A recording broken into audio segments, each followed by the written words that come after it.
Hello বন্ধুরা, আজ আমরা আলোচনা করব সারাক্ষণ ক্লান্ত লাগা বা ঘুম ঘুম ভাব, যেটিকে ইংলিশে বলে ক্রনিক ফ্যাটিগ, এই বিষয়টা সম্পর্কে।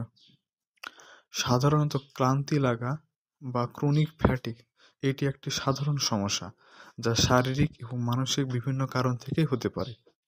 এর কারণগুলো চিহ্নিত করা এবং যথাযথ ব্যবস্থা নেওয়া অত্যন্ত জরুরি, নয়তো ভবিষ্যতে এটা অনেক বড় কিছু কারণ হতে পারে।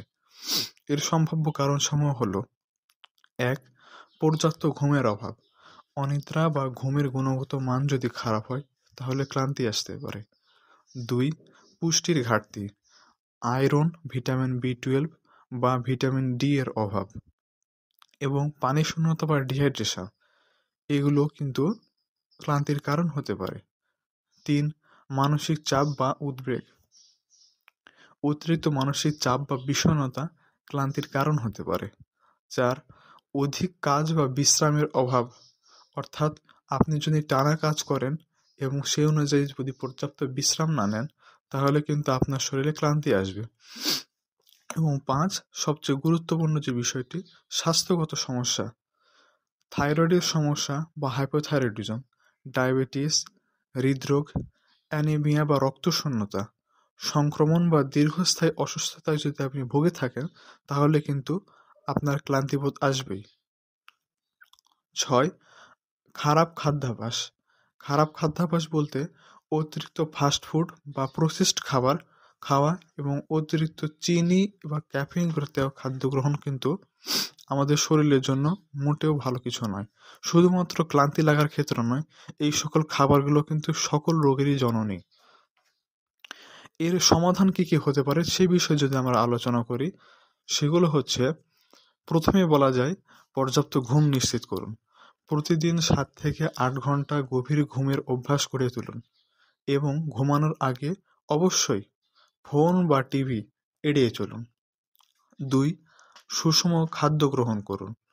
এক্ষেত্রে আয়রন সমৃদ্ধ খাবার যেমন পালং শাক, ডিম, লাল মাংস এগুলো গ্রহণ করতে পারেন এবং ভিটামিন বি 12 সমৃদ্ধ খাবার, দুধ, মাছ, ডিম, বেশি শাকসবজি ও ফলমূল খাবেন এবং অবশ্যই প্রতিদিন পর্যাপ্ত পরিমাণে পানি পান করবেন। ৩. মানসিক চাপ কমান।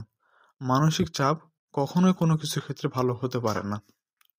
যোগব্যায়াম বা শ্বাস প্রশ্বাসের ব্যায়াম করতে পারেন এবং প্রয়োজন হলে আপনি ডাক্তারের সহায়তায় কাউন্সিলিং করতে পারেন। কাউন্সিলিং বর্তমান সময়ে একটা অত্যন্ত জরুরি একটা বিষয় হয়ে দাঁড়িয়েছে, তাই বিষয়টিকে খারাপভাবে না নিয়ে বিষয়টিকে ইতিবাচকভাবেই নিয়ে থাকেন। ৪ নাম্বার, ব্যায়াম করুন। প্রতিদিন অন্তত 20 থেকে 30 মিনিট হাঁটা বা হালকা ব্যায়াম করুন। এতে রক্তের সঞ্চালন বাড়বে, শরীর শক্তি অনুভব হবে এবং আপনার ক্লান্তিটাও দূর হয়ে যাবে।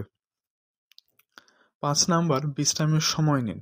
একটানা কাজ না করে মাঝে মাঝে বিরতি দিন, এতে আপনার ক্লান্তি ভাবটা দূর হয়ে যাবে। এবং ৬ নাম্বার, অবশ্যই চিকিৎসকের পরামর্শ নিন।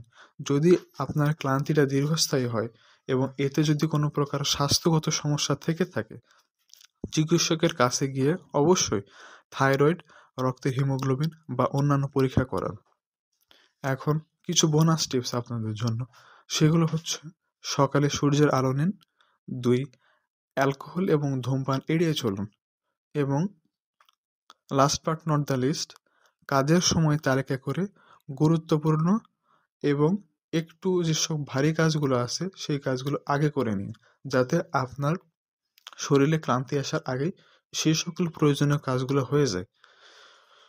সর্বশেষে বলতে চাই, সঠিক অভ্যাস গড়ে তুললে ধীরে ধীরে ক্লান্তি কিন্তু দূর হয়ে যাবে এবং আপনিও কর্মক্ষম হয়ে উঠবেন।